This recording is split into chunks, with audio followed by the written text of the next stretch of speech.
presidente Jair Bolsonaro disse agora há pouco no discurso da Assembleia Geral da ONU que o Brasil protege a Amazônia, que 2/3 do nosso território estão preservados, assim como foi descoberto o Brasil. Vamos assistir um trechinho. Em matéria de meio ambiente e desenvolvimento sustentável, o Brasil é parte da solução e referência para o mundo. 2/3 de todo o território brasileiro permanecem com vegetação nativa, que se encontra exatamente como estava quando o Brasil foi descoberto em 1500. Na Amazônia brasileira, área equivalente à Europa Ocidental, mais de 80% da floresta continua intocada. Tá aí, ela falando que cortou, tem mais um trechinho, eu queria mais um trechinho na parte quando ele fala que isso é um discurso da imprensa, né? Da imprensa brasileira e da imprensa internacional. Os dados que são divulgados, que são dados, inclusive, dados oficiais do próprio governo, né, Marina? Eu acho que é importante dizer isso. Como é que a senhora analisa essa fala do presidente Jair Bolsonaro falando sobre a preservação da Amazônia? É verdade isso? Bem, em primeiro lugar, como sempre, o Bolsonaro não consegue ficar sem mentir, porque nós temos uma realidade em que, de janeiro, não é, até agora, o mês de agosto, nós temos 35 mil focos de queimada, de calor. Nós temos mais de 10 mil quilômetros quadrados de área que foi destruída, e nós temos uma situação em que a violência aumenta a cada dia que passa na Amazônia e um completo descontrole da Amazônia em suas fronteiras, principalmente, em função das várias formas de crime que ali são praticados. Só para se ter uma ideia, são mais de 1.200 pistas clandestinas que são utilizadas por criminosos para exploração de madeira, garimpo ilegal, pesca ilegal, tráfico de drogas e tráfico de armas. A violência na Amazônia aumentou, as queimadas estão aumentando, o desmatamento aumentando, e há uma situação fora de controle. Quando ele usa esse discurso, na verdade, ele tenta lhe tergiversar para dizer que está preocupado com o meio ambiente, desenvolvimento sustentável, quando isso não tem nenhuma credibilidade, tanto internamente quanto no Fórum da Qualidade das Nações Unidas. O que aconteceu é que o Bolsonaro foi obrigado a falar de meio ambiente, porque meio ambiente é um tema que se torna relevante cada vez mais no mundo em função do problema da mudança climática, e no caso do Brasil, ele entra definitivamente no debate eleitoral e ele é importante na decisão do voto de muitas pessoas, inclusive de uma parte do empresariado, de uma parte, ainda que pequena, do agronegócio, que não quer ver seus investimentos sendo associados à violência contra indígenas, à destruição da Amazônia, a queimadas e à apologia da destruição ambiental. Então, ele está sendo obrigado a falar sobre um tema sobre o qual ele tem total ojeriza e que desmontou as políticas públicas e cujos resultados vão na contramão do que ele fala. Mas ele também foi inverdadeiro com a questão da saúde pública.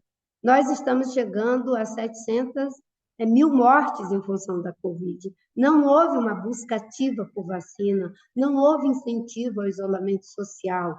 E o próprio Auxílio Brasil, para as pessoas em situação de vulnerabilidade, que ele falou, não é? Ele vai terminar em dezembro, ainda que mentirosamente ele, depois de ser criticado, diz que pode continuar, ele tinha uma data marcada, depois da eleição dele. Então, além dessas questões na área ambiental, na área de saúde pública e na questão social, também falta com a verdade, né? Agora, falar sobre meio ambiente, da forma como ele falou, é uma atitude de ter que se vergar a importância que o tema tem e tentar falar para além da sua bolha negacionista e antiambientalista. Ministro, esses dados que ele apresenta, que um pedaço do solo brasileiro está tal qual nós o recebemos de Cabral, que a Amazônia brasileira está preservada? Ele tira de onde esses dados? Ele deve ter aí fornecedores de dados mentirosos que fazem tergiversações com a realidade da degradação e da destruição ambiental no Brasil, e ele repete esses dados incansavelmente, sem ter nenhum olhar crítico para ele. A Amazônia já tem quase 20% de área desmatada e uma grande quantidade de áreas de florestas que estão degradadas, porque uma coisa é o corte raso, outra coisa é a degradação florestal, aonde você vai lá, faz o corte seletivo de madeira, por exemplo, tira as madeiras nobres, aquelas que têm valor comercial, e deixa uma floresta totalmente empobrecida. Ele diz que há 2/3, né, 2/3 da vegetação ainda no seu formato nativo, né? É fato isso? Por isso exatamente que eu estou dizendo, né? Ele pega o corte raso e faz essas comparações, até imagino quem traz esses dados para ele, né, faz a comparação e desconhece outras formas de destruição da floresta, como, por exemplo, as áreas degradadas. Você tem uma grande quantidade de áreas que foram degradadas, que não teve corte raso, mas teve corte seletivo de madeira, por exemplo. Essa floresta ela fica pobre, ela fica suscetível a incêndios criminosos que propositadamente são feitos a cada ano, exatamente para depois avançar sobre essas áreas. Você tem ali uma quantidade enorme de matéria orgânica que a cada ano se toca fogo nessas áreas, e não foi incêndio, há uma ocupação precária com pastagem e criação de gado, depois vem medidas provisórias que ele mesmo quer fazer para regularizar essas áreas. O Bolsonaro ele faz um discurso de que está tudo como foi na época de Cabral, e ele esquece, inclusive, que os povos indígenas do Brasil, eles eram mais de 5 milhões, e que agora eles estão reduzidos a algo em torno de 900 mil indígenas. Essa preservação que ele fala, ela não existe na realidade do Brasil.